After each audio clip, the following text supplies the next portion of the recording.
Halo semuanya, welcome to my channel. Kali ini kita akan menceritakan cerita yang berjudul Madu Cantik yang Tak Tersentuh. Sebelum kita mulai, jangan lupa untuk di-subscribe, like, dan komen.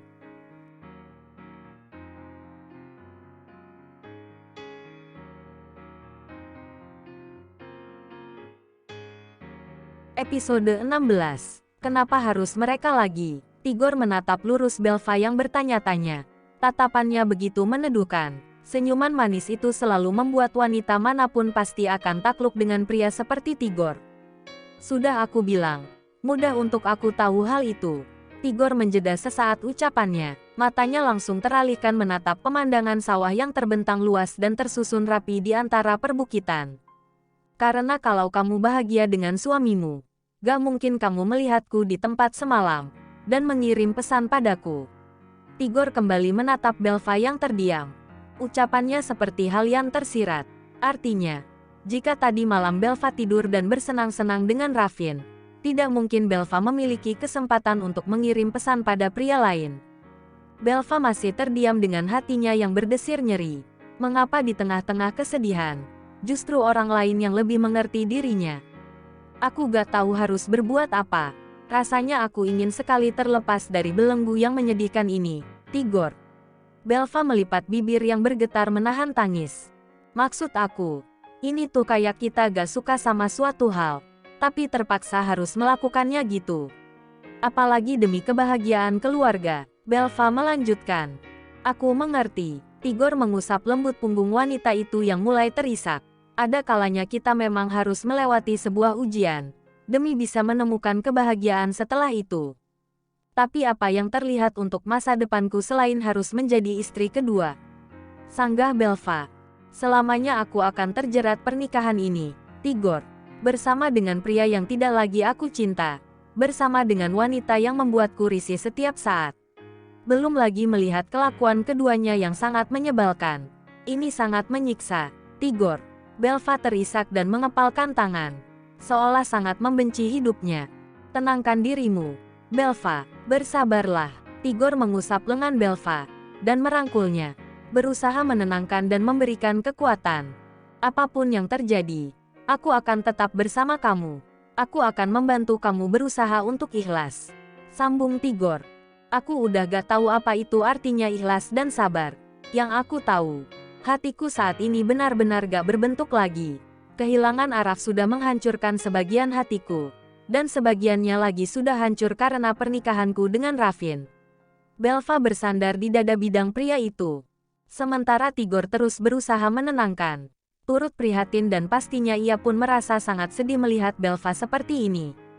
Percayalah, Belva, kalau kamu bersedih dan menangis, aku juga merasakan hal itu.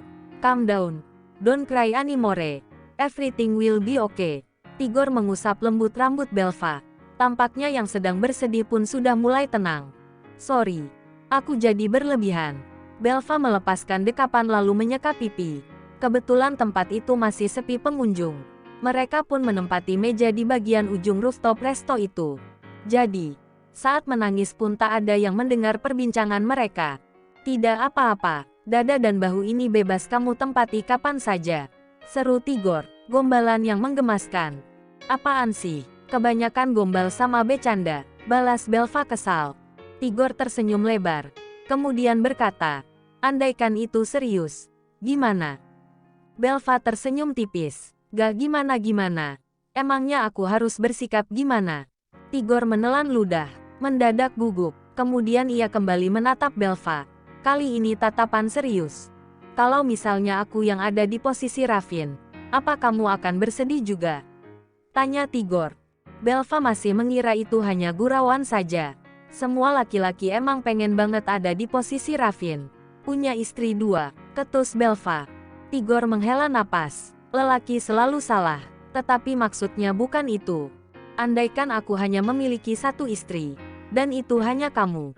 Gimana? Tanya Tigor lagi. Biasanya ekspresi pria itu selalu erotis atau bercanda. Tapi kali ini tatapan mata dan sorot wajahnya berhasil membuat Belva termangu. Nggak tahu, nggak kebayang soalnya. kata Belva. Ia menunduk karena tatapan Tigor seperti sangat dalam padanya. Kenapa? Apakah kamu ragu sama aku? Tanya Tigor. Pertanyaannya seolah sedang menyatakan cinta pada seseorang. Belva tertawa getir. Suasana mendadak sangat serius. Tidak biasanya Tigor seperti ini. Apalagi menyinggung soal perasaan dan hubungan. Kamu baik-baik aja, kan? Belva menaruh punggung tangan di dahi Tigor. Tumben banget omongannya ngelantur. Respon Tigor hanya tersenyum hangat. Belva menggeleng pelan. Aku lagi serius, Bel. Seru Tigor. Hai, Belva. Suara seseorang dari arah lain berhasil membuat Tigor dan Belva menoleh. Belva melebarkan mata. Saat yang ia lihat di sana adalah Alana dan Ravin. Ngapain mereka ke sini? Belva melengos dan suasana hatinya kembali memburuk. Alana dan Ravin berjalan ke arah Belva dan Tigor. Tanpa persetujuan Belva, Alana langsung menarik kursi untuk ia duduki. Sementara sang suami sempat terdiam beberapa saat. Ravin sempat melihat Belva begitu dekat dengan Tigor sampai ada sentuhan fisik serta tatapan Tigor pada Belva yang sulit untuk diartikan. Sayang, sini. Alana menarik kursi untuk Ravin duduki. Dengan langkah ragu, Ravin pun hanya menyapa singkat seraya tersenyum tipis. Kenapa kalian di sini? Tanya Belva dengan ekspresi jutek. Tadi tuh kita udah keliling ke daerah barat, tapi ternyata tempatnya gak ada yang menarik. Terus aku browsing-browsing tempat yang lagi hits. Ternyata di sini. Kebetulan banget, kan? Alana tampak antusias. Oh, desis Belva, merespon begitu singkat. Oh ya, ini lelaki yang kamu ceritakan di mobil tadi, kah? Alana menoleh pada Tigor yang sorot wajahnya begitu datar tanpa ekspresi. Belva mengernyit keheranan. Sejak kapan dia menceritakan tentang Tigor? Bukankah Alana sendiri yang bertanya lebih dulu? Itu pun Belva tak menggubris dengan baik. Ya, ini Tigor, manajerku, ucap Belva. Tigor, ini Alana. Belva memperkenalkan keduanya. Hai, nice to meet you. Alana mengulurkan tangan, memasang senyuman merekah di wajah cantiknya. Tigor awalnya terdiam dan enggan untuk berkenalan. Teringat saat tadi malam wanita itu bergelayut mesra dengan Ravin di depan rumah dan membuatnya risih. Akan tetapi, apa salahnya untuk tetap bersikap ramah? Hai, Tigor membalas uluran tangan Alana.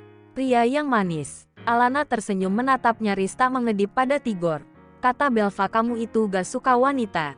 Sontak mata Ravin membulat dan menyenggol kaki istrinya. Belva pun langsung mendengus kasar dan menyeringai bengis. Dasar wanita bodoh, umpat Belva, yang hanya terdengar oleh Tigor. Jaga bicaramu, bisik Ravin pada Alana. Ups. Sorry, maksudnya, Belva cerita kalau kamu masih single, Tigor. Alana membenarkan ucapan. Ia pun terlihat tak enak hati karena kalau sudah nyaman dalam sebuah situasi, Alana memang sulit menjaga sikap dan tingkah laku. Benarkah itu? Tigor menoleh pada Belva yang tengah membuang pandangan. Tigor lebih senang menatap wanita itu dibanding Alana. Belva hanya mengangkat bahu, malas berkomentar. Udahlah, gak usah ngomong macem-macem. Katanya kamu lapar. Ravin mengalihkan pembicaraan. Oh iya nih, by the way, Belva dan Tigor udah makan belum? Kita sekalian makan siang bareng aja, ajak Alana. Belva tersenyum getir. Sayang sekali kita baru saja selesai makan. Kalau kamu bisa melihat, bekas makanan kami saja masih ada di meja ini, kata Belva. Alana pun hanya mengangguk. Sebenarnya ia juga tahu kalau mereka berdua sudah makan. Mungkin hanya berbasa-basi saja. Ya, siapa tahu aja kalian masih pada lapar gitu. Biar kita yang traktir, ujar Alana. Sementara Ravin hanya fokus pada buku menu sembari memijat pelipisnya yang berdenyut. Alana selalu saja seperti ibu-ibu rempong yang berisik. Apa saja dibuat bahan pembicaraan. Terima kasih. Lagi pula kami berdua harus segera bergegas. Karena masih banyak sekali pekerjaan yang harus diselesaikan. Seru Belva sembari bersiap-siap untuk berdiri. Ia pun menoleh pada Tigor yang sedari tadi lebih banyak terdiam. Abis ini kita survei ke tempat event atau mau ke Rukan dulu? Buat checklist tempat? Tanya Belva, seolah sedang menunjukkan profesional kerja. Tigor menilik arloji di tangannya. Kita survei gedung event aja dulu. Abis itu baru ke Rukan sekalian ketemu sama HRD baru. Tigor tersenyum pada Belva. Oke. Let's go. Belva berdiri. Kami pamit duluan. Ya. Ia tersenyum lebar pada Raffin dan Alana. Silakan. Raffin mengangguk. Belva bernapas lega saat ia berhasil beranjak dari tempat itu. Tigor berjalan lebih dulu tanpa berpamitan. Tampaknya ia sedikit berbeda hari ini. Tidak seramah saat pertemuan pertamanya dengan Raffin kemarin.